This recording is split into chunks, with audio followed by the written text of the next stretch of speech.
Hoje a gente inicia uma nova série intitulada de As Doutrinas da Graça.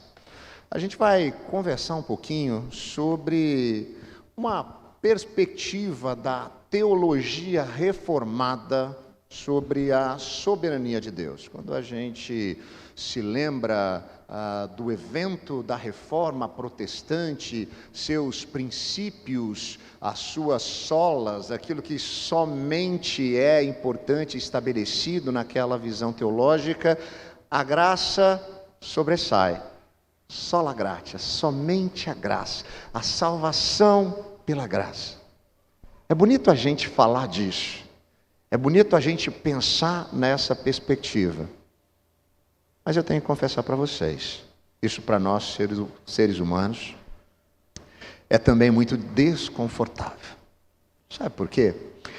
A gente se sente desconfortável todas as vezes que nós percebemos que nós não estamos no controle de todas as coisas. Quando eu falo de uma perspectiva da soberania de Deus no que diz respeito à nossa salvação, e eu tiro isso das minhas mãos, isso traz desconforto. Porque no fundo, o que a gente quer é controlar as coisas. Todas as coisas. Até aquilo que diz respeito à nossa salvação. Então, quando nós colocamos e depositamos isso totalmente em Deus, é como se ao mesmo tempo nós estivéssemos afirmando que nós não somos capazes de fazer isso, o que é verdade. Então, isso traz inquietação, muitas vezes desconforto. E é importante a gente falar disso na nossa série que inicia, porque ela vai ser baseada em alguns princípios que emergem exatamente de um tipo de discussão nessa perspectiva. Se esse era um pensamento comum no período da Reforma e nos anos que precedem a Reforma, em um determinado momento, alguns questionamentos sobre esse papel da soberania de Deus no que diz respeito à nossa salvação começa a aparecer, ser questionado. Um professor da Universidade Leiden, na Holanda, em determinado momento, vai trazer alguns questionamentos de até que ponto isso vai. Anos mais tarde, alguns de seus alunos, questionando essa visão da soberania de Deus, escrevem alguns artigos, onde eles trazem para a capacidade humana os efeitos, as causas e o exercício da salvação. E aí, há uma inquietação. Inquietação por parte da igreja, quando alguns assuntos começam a emergir, algumas dúvidas começam a surgir, é o tempo em que a igreja precisa dar a sua resposta, precisa compreender, a partir das Sagradas Escrituras, de fato, aquilo que é a verdade que vem da parte de Deus. E é exatamente isso que acontece. Entre os anos de 1618 e 1619, toda a igreja reformada holandesa se reúne em discussão, em um concílio, em um sínodo nacional. Em uma cidade chamada Dordrecht, por isso esse evento fica conhecido como o Sínodo de Dort, e ali são estabelecidos alguns cânones, alguns direcionamentos, onde passam a ser discutidas as chamadas posições arminianas, por conta daquele professor, Jacó Armínio, a respeito da soteriologia, a doutrina da salvação, e até que ponto isso tem a ver conosco, até que ponto isso tem a ver com Deus. Ali, a partir dessas ideias, depois de muita oração, depois de muita reflexão, depois de muita leitura bíblica, esses cânones, esses conceitos, essas ideias são estabelecidas por aquela liderança. E aí a gente chega naquilo que comumente, popularmente, nós no dia a dia da igreja conhecemos como os 5 pontos do calvinismo, onde a gente fala sobre uma total depravação do ser humano, uma eleição da parte de Deus para os seus, que é incondicional, não diz respeito àquilo que eles fazem ou deixam de fazer, sobre uma expiação limitada, no sentido de que Jesus, ele então derrama a sua vida por esses que são seus, e quando essa graça bate no coração desse eleito, ela é irresistível, porque afinal de contas, quando o Espírito Santo sopra, abrindo os nossos olhos, desvendando a nossa condição, é impossível nós não nos percebemos como somos e carentes da graça de Deus. Então nós perseveramos a cada dia por conta desse sustento do Senhor. É dessa maneira que a gente vai caminhar ao longo das próximas semanas, e hoje, no primeiro encontro, na nossa primeira conversa, a gente começa então com esse assunto, para alguns pouco palatável, porque a gente vai falar sobre a nossa condição, sobre a nossa total depravação. É nessa direção que muitas vezes nós nos sentimos desconfortáveis. Eu sei, porque você olha para a sua prática de vida e o simples fato de você estar aqui, domingo pela manhã, na igreja, e você já começou a pensar, bom, então, se ele vai falar sobre depravação total, hoje não é para mim, porque, diga-se de passagem, eu sou até que uma pessoa com a moral bem libada. Eu tenho princípios, preceitos e valores bem estabelecidos, né? Eu confio na minha performance, porque afinal de contas eu consigo seguir bem os princípios, preceitos e valores que se espera talvez de um cristão na nossa sociedade. Eu confio na minha moral. É interessante porque o próprio apóstolo Paulo, olhando para a sua própria vida, para as suas decisões, ele vai dizer: eu tenho um problema. O bem que eu quero fazer, eu não faço. O mal que eu não queria fazer, esse eu vou lá e faço. Se era assim com o apóstolo Paulo, pode ter certeza, é assim comigo, é assim com você também. E a gente vai refletir hoje nessa direção. Para tanto, eu convido você a abrir ou a ligar a sua Bíblia na carta que o mesmo Paulo escreveu à igreja de Roma, carta aos Romanos, capítulo de número 3. Eu vou fazer a leitura do versículo 9 até o versículo de número 20. Você pode acompanhar aqui na projeção, na Nova Versão Internacional, na versão que você tem em mãos, mas o desafio que constantemente eu faço, eu repito. Quando chegar em casa, durante a semana, leia e releia esse texto da Palavra de Deus, que nos diz o seguinte: que concluiremos então? Estamos em posição de vantagem?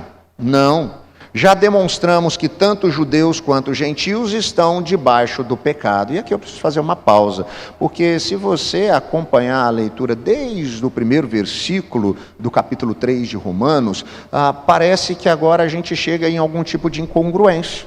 Porque Paulo começa esse capítulo dizendo que sim, os judeus tinham uma certa vantagem, porque a eles foi dada a conhecer a lei. Ele está falando dos religiosos, do povo separado de Deus, que conhecia os mandamentos e preceitos do Senhor, e aqui ele está se referindo às leis que a gente tem lá no Antigo Testamento, principalmente os 5 primeiros livros da Bíblia, Gênesis, Êxodo, Levíticos, Número, Deuteronômio, e eles conheciam muito bem isso, e Paulo está falando, né, da importância, das vantagens deles conhecerem, deles serem bem orientados por essa lei, enquanto que os gentios, os povos que não tinham esse relacionamento íntimo com Deus, não tinham esse mesmo privilégio, eles não conheciam esses direcionamentos, eles não tinham esses preceitos. Mas quando chega aqui no versículo 9, Paulo vai dizer,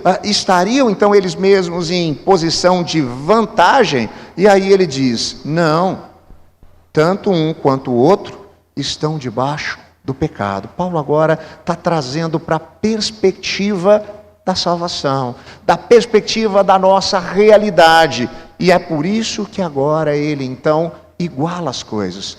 Não tem diferença entre um e outro, entre aquele que conhece, a quem foi dado a conhecer a lei, os princípios, preceitos e valores, e aqueles que não conhecem, porque todos estão debaixo do mesmo jugo, o jugo do pecado.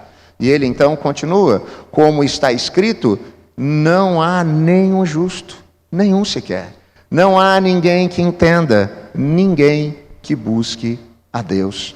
Todos se desviaram, tornaram-se juntamente inúteis. Não há ninguém que faça o bem. Não há nem um sequer. Suas gargantas são um túmulo aberto. Com suas línguas, engano. Veneno de serpentes está em seus lábios. Suas bocas estão cheias de maldição e amargura. Seus pés são ágeis para derramar sangue. Ruína e desgraça marcam os seus caminhos e não conhecem o caminho da paz. Aos seus olhos é inútil temer a Deus. Sabemos que tudo que a lei diz, o diz àqueles que estão debaixo dela, para que toda a boca se cale e todo mundo esteja sob o juízo de Deus. Portanto, ninguém será declarado justo diante dele, baseando-se na obediência à lei, pois é mediante a lei que nos tornamos plenamente conscientes do pecado. Oremos. Deus eterno, que a sua palavra venha como uma espada penetrante ao nosso coração, nos trazendo sabedoria, sensibilidade e discernimento, para compreendermos aquilo que o Senhor quer fazer em nós e através de nós, no nome de Jesus. Amém e amém. Graças a Deus. Como eu disse, a gente adentra hoje em um terreno muito arenoso. A gente começa a falar sobre alguns aspectos que trazem luz a muitas coisas que eu e você, com certeza, gostaríamos de manter bem escondidas. Aspectos em relação à nossa própria condição, à nossa própria natureza. E quando nós olhamos então para esse texto e para esse conceito de uma depravação total, a gente começa a chegar a algumas conclusões em relação a essa nossa condição e aquilo que está à nossa volta. A gente percebe, por exemplo, que essa depravação total, ela evidencia a nossa rebelião contra Deus. Repare, não há nenhum justo, nenhum sequer, não há ninguém que consiga de fato entender por si só. E isso começa a derrubar alguns mitos que eu e você carregamos. O primeiro deles é o mito de existirem dois tipos de pessoas. Aquelas que são religiosas e têm princípios morais e éticos bem estabelecidos, seguem determinados preceitos, geralmente frequentam comunidades como a nossa e por isso são melhores do que aqueles que estão do lado de fora. Eu disse que isso é um mito e uma falácia porque Paulo deixa muito claro que não existe dois tipos de pessoas.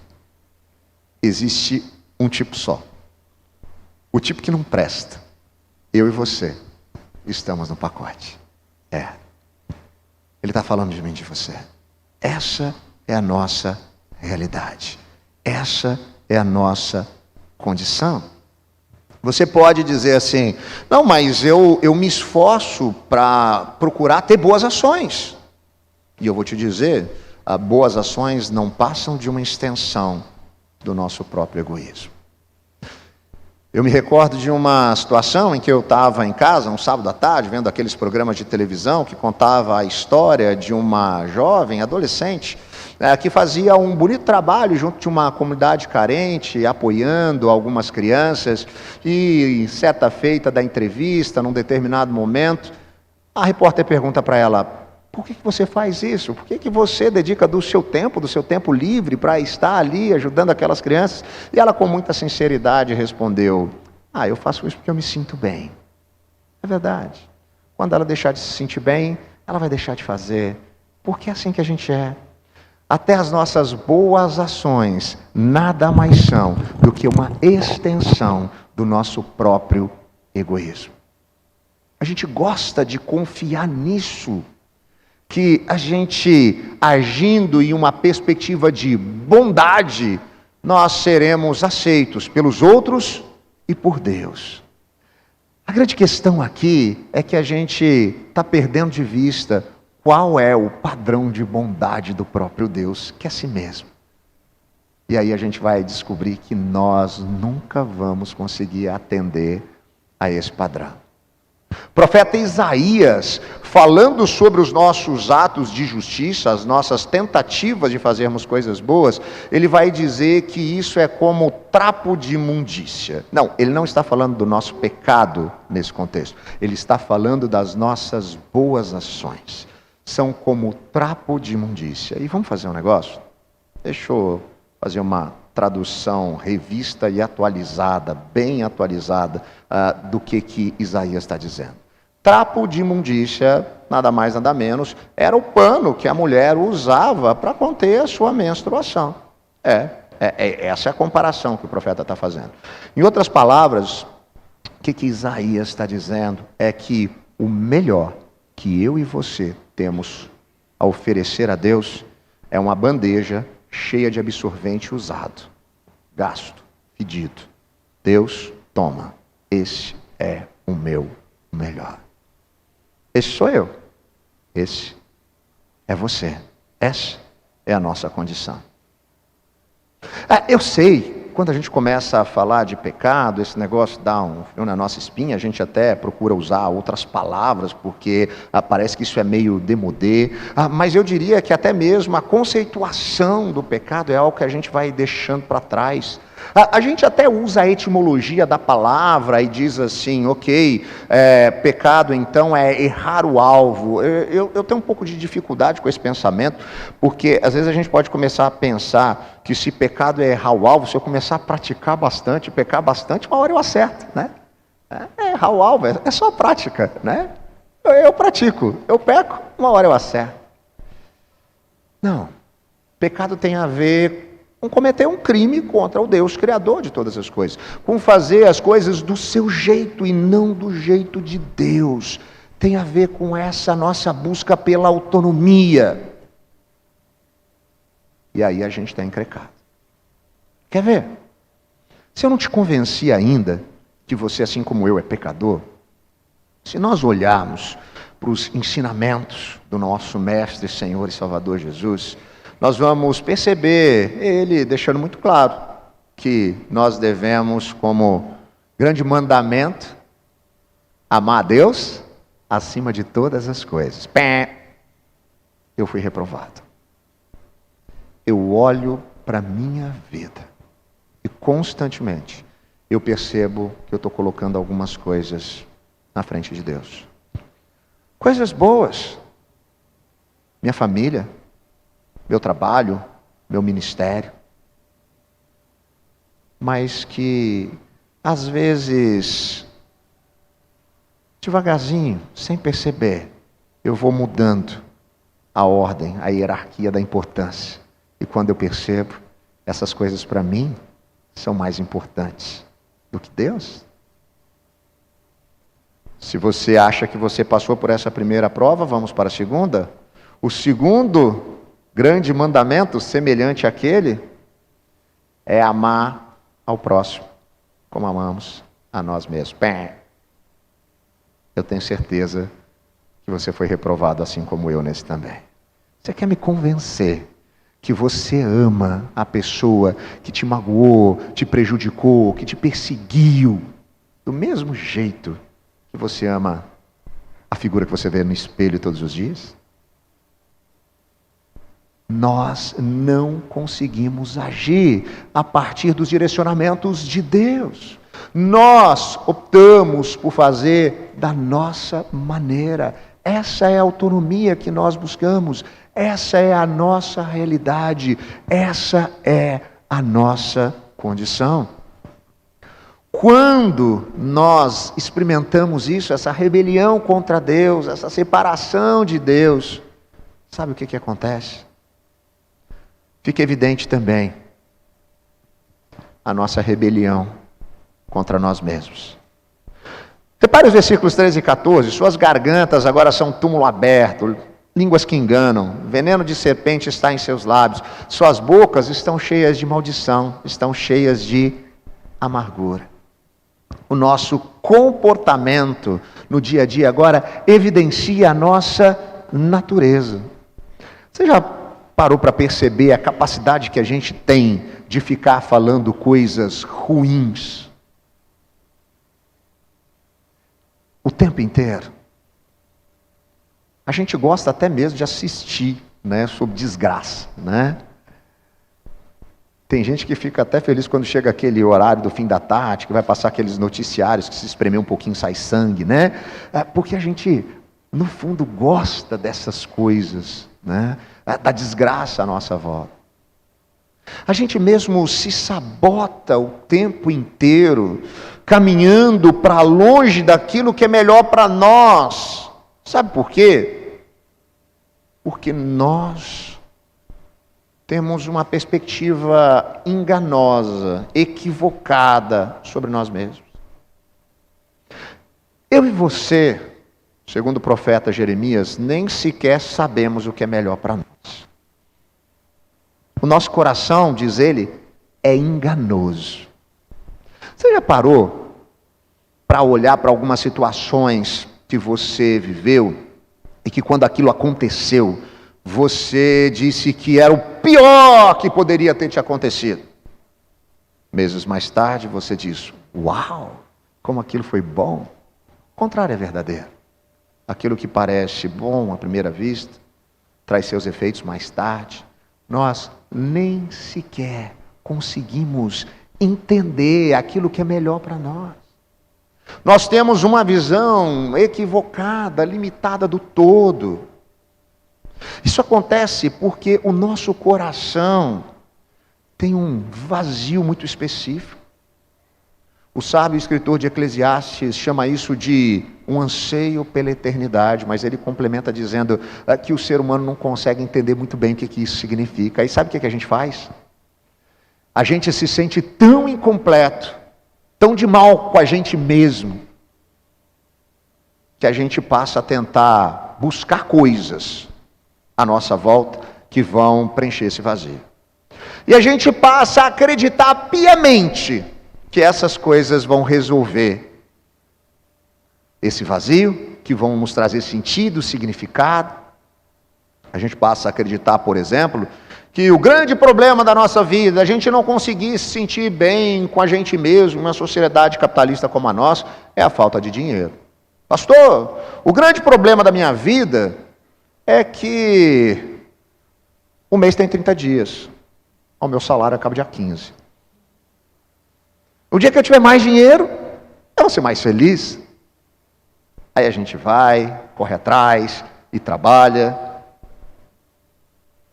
Uma vez perguntaram para o primeiro bilionário norte-americano, John Rockefeller, quanto de dinheiro basta? E ele disse, só um pouco mais. Quanto mais a gente tem, mais a gente quer, mais a gente busca. Obstinadamente a gente passa a correr atrás daquilo. Qual é o grande problema? Nem depois de olhar para a nossa conta milionária ou bilionária, a gente vai se sentir satisfeito. Basta você ler as biografias cheias de comoção de algumas pessoas que tiveram muito dinheiro. Mas eu sei, você pode dizer, não, essa não é a minha realidade, eu não acho que essa coisa do dinheiro é o mais importante, tem mais a ver com entender qual é o meu papel aqui na história, a minha profissão, né? E fazer melhor, cumprir melhor o meu papel. E tem pessoas que acreditam piamente nisso, que se elas tiverem um desenvolvimento, um crescimento acadêmico ou profissional, elas vão se sentir realizadas. Tem jovens que acreditam que vão ser plenamente felizes no dia que passarem no vestibular. Tem gente que começa a buscar aquela promoção no trabalho, porque se ele tiver sucesso profissional, ele vai se sentir realizado. Ou se ele tiver um novo curso, porque ele precisa da sua realização acadêmica, e ele corre atrás do mestrado, do doutorado. E lá no segundo pós-doc ele percebe que o seu coração continua vazio. Pastor, São coisas muito materiais. Aquilo que vai preencher o meu coração tem a ver com a afetividade. Tem a ver com o próprio coração. Tem a ver com relacionamentos. E também, muitos jovens acreditam que no dia que encontrarem o príncipe ou a princesa encantada, viverão, assim como eles aprenderam nos contos de fada, nos romances mais lidos, nas novelas e nas séries, felizes para sempre. Volta da lua de mel, coisa começa a ficar difícil, o príncipe vira sapo, a princesa perereca. E aí, depois do segundo, terceiro casamento, eles ainda estão tentando encontrar satisfação, plenitude, completude em algum tipo de relacionamento. Aí, a gente experimenta o que Paulo está dizendo, da gente viver, dessa forma, com a boca, o coração, a mente, cheio de maldição e de amargura.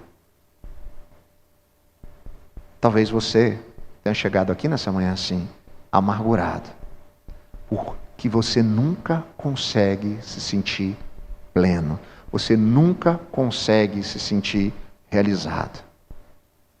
Sua sensação é daquela criança que fez o pedido de um presente de Natal, quando o brinquedo chega, ela olha para a caixa, olha para o brinquedo, brinca por 2 minutos, e ela agora quer outro brinquedo. Amargurado, insatisfeito. É isso que a depravação total mostra. Ela mostra a rebelião que nós temos contra nós mesmos. Mas não para por aí.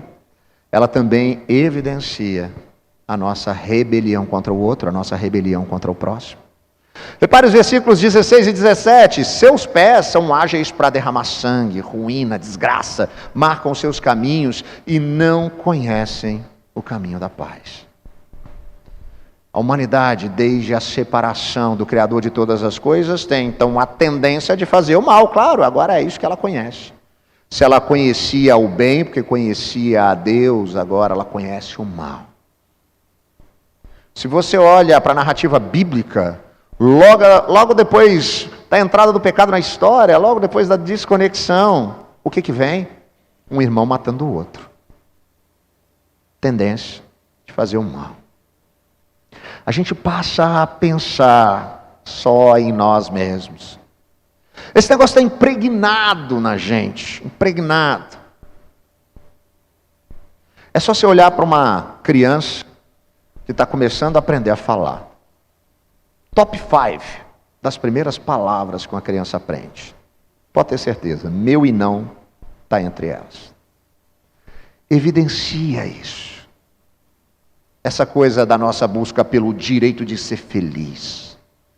Às vezes eu converso com algumas pessoas que vão tomar algumas decisões complicadas, que vão afetar todas as pessoas à sua volta, mas elas dizem, pastor, mas eu tenho o direito de ser feliz.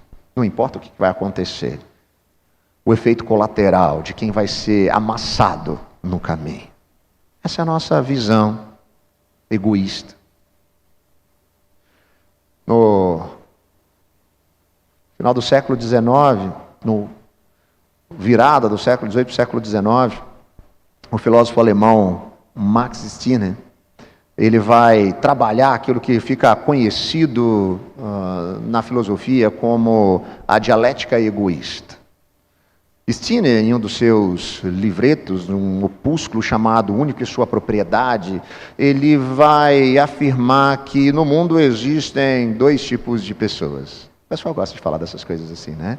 Ele vai dizer, existem aquelas pessoas que são egoístas, sabem que são egoístas e fazem tudo para satisfazer o seu egoísmo. E tem aquelas pessoas que são egoístas e acham que não são. A diferença é que elas ainda não ganharam noção do seu próprio egoísmo. Mas ao contrário do que você pode achar, Stirner não era um isolacionista, não era um cara, então, vamos viver por nós mesmos. Ele dizia que o outro tem um papel fundamental para nós. Ele pode ser o objeto do nosso desejo ou o caminho para a nossa satisfação. Ele está ali para ser usado. Isso tem a ver com a nossa rebelião para com o próximo, por conta da nossa depravação. Nós olhamos para o outro a partir daquilo que ele pode fornecer para nós, como ele pode ser útil para nós, como ele pode ser um caminho para a nossa satisfação. E aí a gente passa a faltar com respeito para com o ser humano, para com valores humanos. A gente vê a degradação da humanidade e a gente nem se importa mais. Parece que a gente está vacinado com isso, a nossa mente já foi cauterizada. A gente vê pessoas cometendo atrocidades. Mas tudo bem, isso não tem nada a ver comigo, a não ser que tenha. Quando me convém, eu prezo por esses valores. Se não me afeta, eu desprezo. Assim são as nossas relações. Assim que a gente lida com o outro. Mas a depravação total também evidencia o juízo de Deus. Versículo 19. Sabemos que tudo que a lei diz, o diz aqueles que estão debaixo dela, para que toda a boca se cale e todo o mundo esteja sob o juízo de Deus. A Bíblia fala de um pacto que Deus estabelece com a humanidade na criação. Deus fez tudo de forma maravilhosa e perfeita. E exatamente por conta disso, Ele tem ali ao ser humano a possibilidade de seguir a partir desse relacionamento de intimidade com Deus, que visitava a sua criação todo fim de tarde no jardim, ou seguir o seu próprio caminho, se tornar sua própria divindade, buscar autonomia. A gente conhece essa história, é isso que a humanidade faz, ela vira as costas para Deus, ela opta por conhecer além do bem e o mal, e aí o pecado entra na história da humanidade. Por que isso era uma possibilidade? Ora, porque Deus fez tudo de maneira perfeita. Não era um monte de robozinho. Ele podia optar, naquele momento histórico, se seguiria ou não o seu Criador. A humanidade, naquele momento, representada pela sua ascendência, opta por seguir seu próprio caminho. O caos se estabelece. O caos se estabelece. A gente carrega isso a partir de agora. A gente começa a perceber, como eu disse, que desde que uma criança nasce, isso está impregnado. Eu sei, você pode se questionar, como um dia desses eu recebi um daqueles videozinhos por WhatsApp, que tinha uma mulher num calor escaldante da tarde, tendo que passar roupa, e ela estava muito brava, reclamando, dizendo, tá vendo? É tudo culpa daquela Eva, que foi comer aquela maçã. Se ela não tivesse feito isso, podia, não precisava estar aqui passando roupa nesse calor, podia estar andando pelada pela rua, faz sentido a argumentação dela, mas ainda que a gente carregue isso, nós também optamos o tempo inteiro por fazer as coisas do nosso jeito. A gente pode ter esse discurso bonito de que Deus é aquele que tem o controle do barco da minha vida. Mas no fundo, a gente ora dizendo, Deus, o caminho é para cá. É só não inventar que é sucesso. Segue a linha. A gente confia em nós mesmos, no nosso coração enganoso. E aí a gente se vê então mergulhado por conta disso em um caos. Com o pecado, vem a morte, vem a dor, vem o sofrimento. Eu já falei disso aqui, algumas pessoas vão até questionar o caráter de Deus, como fez certa vez o filósofo escocês David Hume, que dizia das duas uma, Ou Deus não é tão bom quanto vocês dizem, ou Ele não é tão poderoso como vocês afirmam. Porque diante de tanta miséria, de tanto sofrimento, de tantas atrocidades, como que Ele pode ser as duas coisas? Ou Ele é bom e se compadece do nosso sofrimento, mas Ele não é poderoso, então Ele não pode fazer nada. Ou Ele é poderoso, poderia resolver o nosso problema, nos livrar do sofrimento, mas Ele não é bom, não passa de um gênio maléfico que fica rindo de nós. Olhando para o problema do sofrimento a partir do caráter de Deus, a gente não vai chegar a lugar nenhum. A gente deve olhar para o sofrimento a partir da sua origem. O caos se estabelece quando esse cordão umbilical é rompido. A gente precisa olhar para esses atributos de Deus que mostram para nós, de fato, quem Deus é, como Ele age. E aí a gente olha para a sua perfeição, para a sua retidão. Deus é completamente bom. Ora, se Deus é completamente bom e nós agora conhecemos o mal, a gente não pode mais estar ligado, entrelaçado com Deus. É por isso que o cordão é rompido. Por isso que nós estamos agora desconectados do nosso Criador. Mas Deus também é completamente justo. E aquilo que estava estabelecido, como Ele disse, olha, você tem essa possibilidade de fazer a escolha, mas se você caminhar nessa direção, se separando do autor da vida, tudo que resta para você é a morte. E é isso que o pecado traz. Essa morte física que por si só deveria nos fazer ter nojo do pecado, porque o fato da gente ter que lidar com o luto e com a própria certeza de que um dia os nossos olhos fecharão para a história, deveria trazer tamanha angústia e nojo em relação ao pecado. Uma morte que ela é espiritual, porque a gente perdeu o relacionamento com Deus. Uma morte que é eterna, porque a gente não tem caminho de volta. Essa situação que se estabelece era fruto daquela decisão. Deus disse, olha, se for por esse caminho, essas são as consequências. Isso estava avisado. E como minha avó muito sabiamente nos ensinou, combinado, não sai caro. Estava estabelecido. Acho que eu já contei para alguns aqui, uma determinada ocasião, quando o Gael, meu filho mais velho, ele era ainda pequeno e estava de férias em casa, e ele tinha feito alguma coisa que não deveria fazer, e eu chamei a atenção dele, dizendo, se você fizer isso de novo, você vai ficar de castigo. 1 semana sem ver desenho. O bichinho gostava de um desenho. E aí, passa ali um tempo, ele está meio ocioso, claro que ele fez aquilo outra vez. Eu fiquei muito bravo e disse para ele, você está de castigo. 1 semana sem ver desenho. Aquela postura de pai, bravo. E aí, ele obedece, vai mexer com as coisas dele, passa o dia brincando em outras coisas.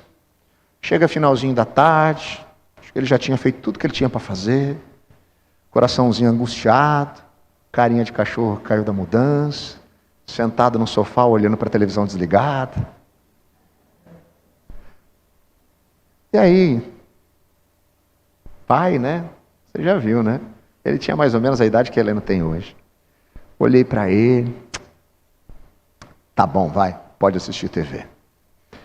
Virei de costas para a sala, estou entrando na cozinha, a Aline me para e diz assim, opa, o que você está fazendo? Como assim? Você não está sendo justo. Enfiou o dedo na minha cara, desse jeito. Às vezes ela belisca, desse dia ela só enfiou o dedo na minha cara. Como assim? Ué, você não tinha combinado com ele que se ele fizesse aquilo, ele ia ficar 1 semana sem ver desenho? Como que você deixou no primeiro dia? Você não está sendo justo. Eu aprendi 2 coisas com aquela ocasião. A primeira foi a dar castigo para os meus filhos. Agora eu falo para eles assim: se você fizer isso de novo, você vai ficar de castigo por tempo indeterminado. Depois eu vou pensar o que isso significa. A segunda é: uau! Se Deus não cumprisse o que estava estabelecido, ele ia ser injusto. E Deus é completamente justo. A punição, a morte, ela se torna uma realidade. A condenação eterna é uma realidade, porque Deus não pode ir contra a sua própria natureza de justiça. Combinado não sai caro. É esse o caminho que a humanidade tomou. Eu sei que às vezes a gente passa a querer acreditar que a maneira de compensar isso é buscando fazer algumas coisas boas, inclusive seguindo alguns aspectos da lei do próprio Deus. Mas um autor chamado Larry Crabb, em um de seus livros intitulado Chega de Regras, me ajudou a perceber que a lei apenas evidencia a nossa incapacidade de seguir algumas normas. Você já parou para pensar que mesmo as coisas que você estabelece para você, que você diz, a partir de agora eu vou fazer isso. Final do ano a gente faz aquelas resoluções, né? E a gente geralmente chega até o dia 3 de janeiro cumprindo, né? A gente não consegue cumprir nem aquilo que a gente estabelece para nós mesmos. Quanto mais a lei de Deus. É impossível. É impossível. Então, nós temos agora diante de nós uma péssima notícia. Não tem caminho de volta por nós mesmos. É assim. Deus é reto e justo, precisa ser assim. Mas para você não entrar em pânico e desespero, Deus, além de reto e justo, é completamente amoroso e misericordioso. Se existia um problema que eu e você não conseguiríamos resolver, se existia uma dívida que nós não poderíamos pagar, Ele decide fazer isso.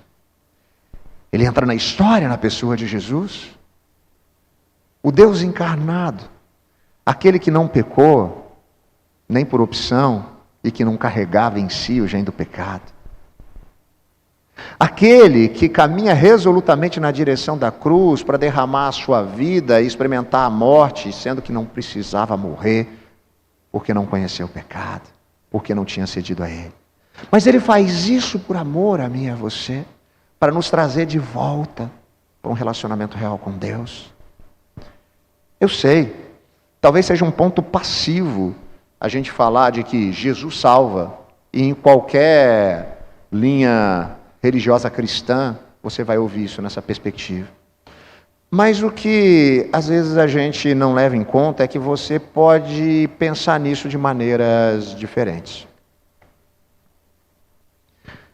Tem gente que imagina a salvação em Cristo Jesus da seguinte forma: eu estava me afogando, tentando fazer alguma coisa, batendo meus braços, minhas pernas, eu não conseguia, eu afundava, eu levantava na água, eu estava desesperado. Aí de repente aparece um cara chamado Jesus, e ele vem na minha direção para me ajudar. Ele joga uma boia, ele joga uma corda, eu seguro na boia, eu me abraço nela, eu pego com a outra mão na corda, e ele vai me puxando. E ele puxa de lá, eu puxo de cá, eu bato os braços, eu bato as pernas, eu vou tentando de alguma maneira, ele vai me puxando até que eu chego à margem. Eu fui salvo por Jesus. Essa é uma maneira de encarar a salvação. Jesus te salvou. Você se esforçou, você ajudou, você segurou a boia, você fez um monte de coisas, e Jesus estava ali te ajudando. Muitos pensam a salvação nessa perspectiva. Não é a perspectiva bíblica. Não é o que a Bíblia nos ensina.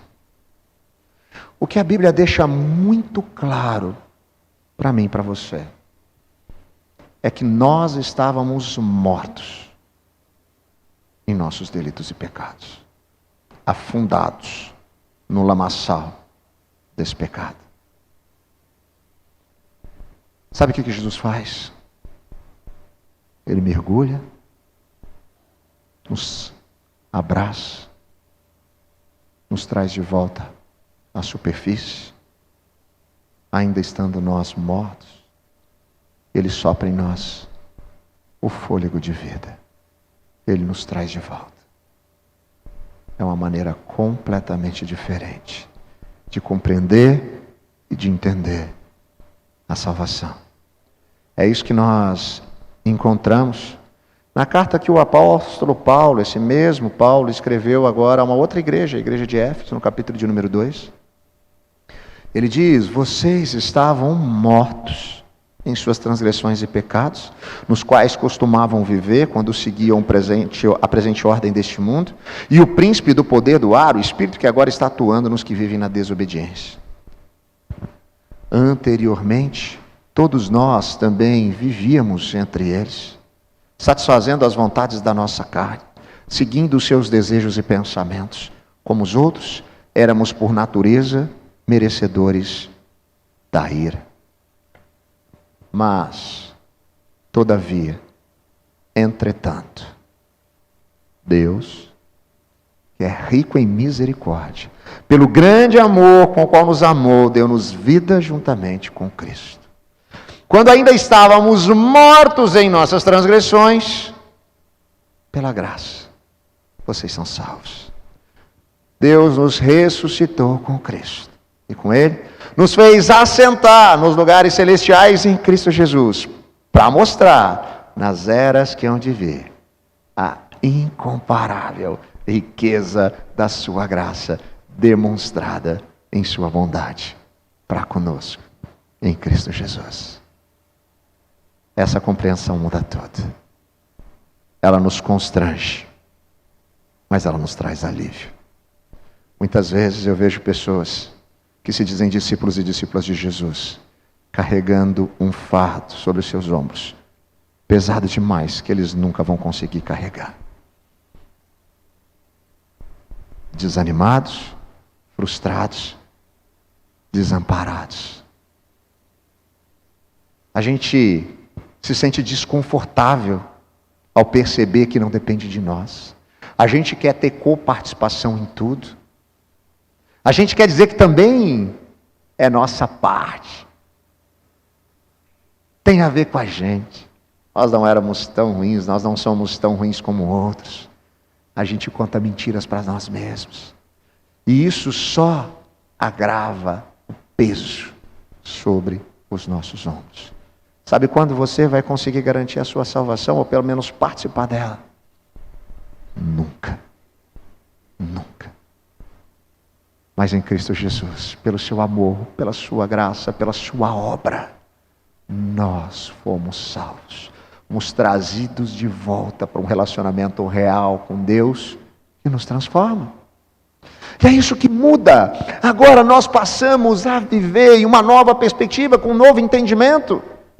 Não nos deixamos seduzir nem para a religiosidade que diz que nós devemos fazer algo para merecer, nem pela licenciosidade que diz, então, se foi Jesus, eu posso continuar vivendo a vida livre, leve e solto. Não! Com o coração constrangido.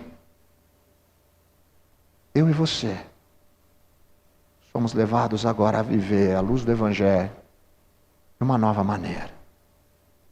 Como nessa mesma carta aos Efésios, no capítulo 2, Paulo diz que nós não somos salvos pelas obras, mas para elas. Nós agora passamos a viver de maneira diferente. Não para conquistar o amor de Deus, não para conquistar a salvação, mas em resposta à salvação garantida em Cristo Jesus. Aquilo que nos define, a partir de agora, não é mais a nossa condição, a nossa natureza, a nossa inclinação. Aquilo que nos define é que em Cristo Jesus nós fomos feitos filhos de Deus, filhos amados, em quem Ele se compraz, não por nós, mas porque quando Ele olha para nós, Ele olha para Jesus. Isso muda tudo. Isso nos leva a querer viver de maneira diferente. Eu passo a ter novas atitudes, a olhar para os meus erros, para as minhas falhas, com tristeza no coração. Porque eu não quero fazer isso, eu não quero envergonhar o meu Senhor. Mas ainda que eu erre, como Paulo disse que continuava lutando, não é isso que me define mais. Aquilo que me define é o que Jesus fez. Aquilo que me define é o amor com o qual nós somos amados. É por isso que passamos então a transbordar de tão grande amor. Sabe por quê? Porque um amor desse jeito é impossível de permanecer escondido e guardado. A gente transborda sobre aqueles que estão à nossa volta ainda com os olhos fechados, tentando buscar satisfação com o coração vazio, sendo pela eternidade sem saber o que isso significa. E quando nós vivemos à luz do Evangelho, com essa compreensão, com esse entendimento da nossa realidade, da nossa natureza, mas de quem Deus é e daquilo que Ele fez, a gente ama com o amor com o qual Ele nos amou. A gente perdoa com o perdão com o qual Ele nos perdoou. A gente passa a viver a partir dos princípios, preceitos e valores que Ele estabeleceu. Não porque a gente simplesmente é capaz de segui-los, mas porque Ele nos sustenta, porque isso é o melhor para nós, porque isso nos liberta.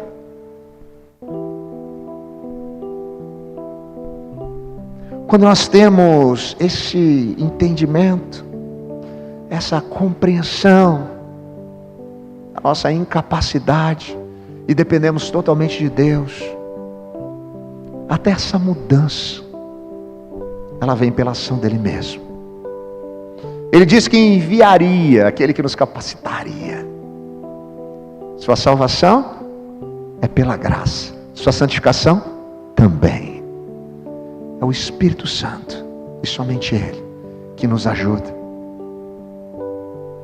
Talvez você já se perceba como um discípulo de Jesus, mas ainda lutando em um corpo corruptível, com uma realidade instável de um mundo contaminado pelo pecado.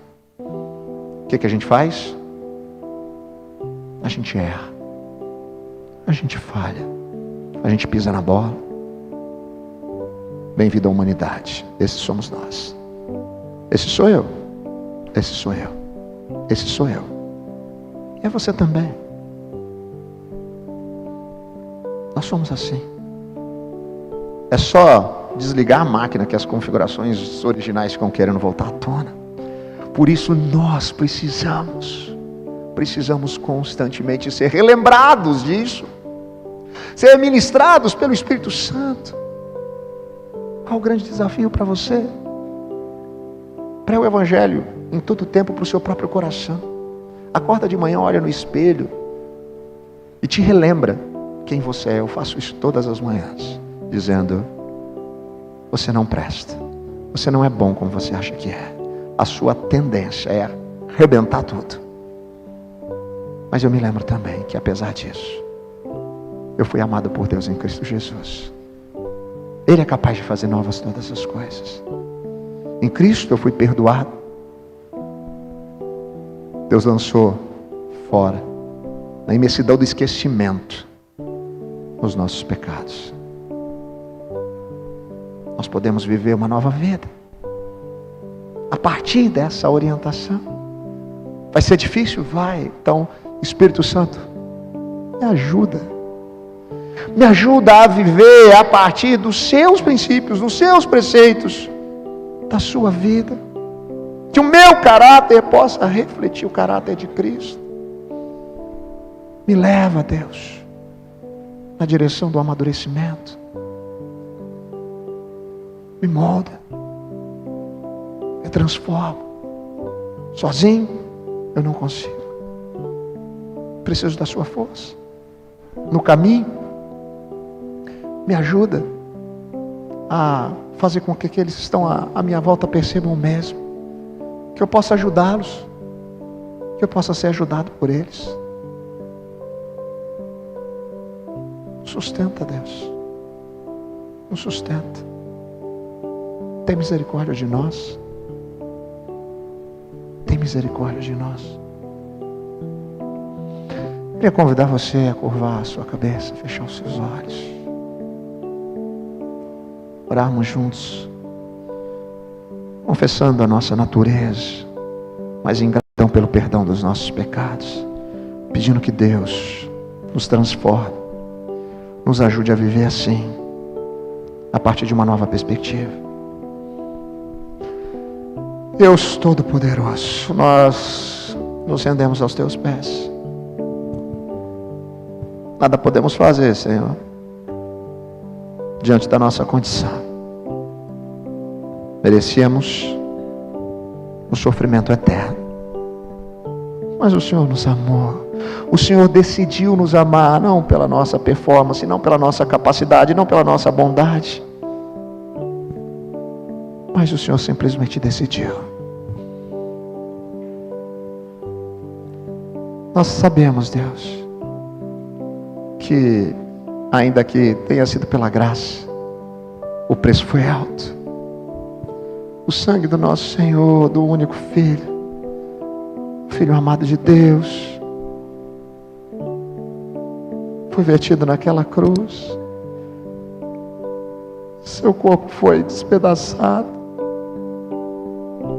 ele foi humilhado, sofreu as nossas dores. Aquilo que era para estar sobre mim, Deus, estava sobre Ele. A culpa do meu pecado, a culpa dos meus erros, a culpa das minhas falhas estava sobre Ele. Foi humilhado, traspassado pelas nossas transgressões, mas pelas suas feridas, Deus, nós fomos sarados.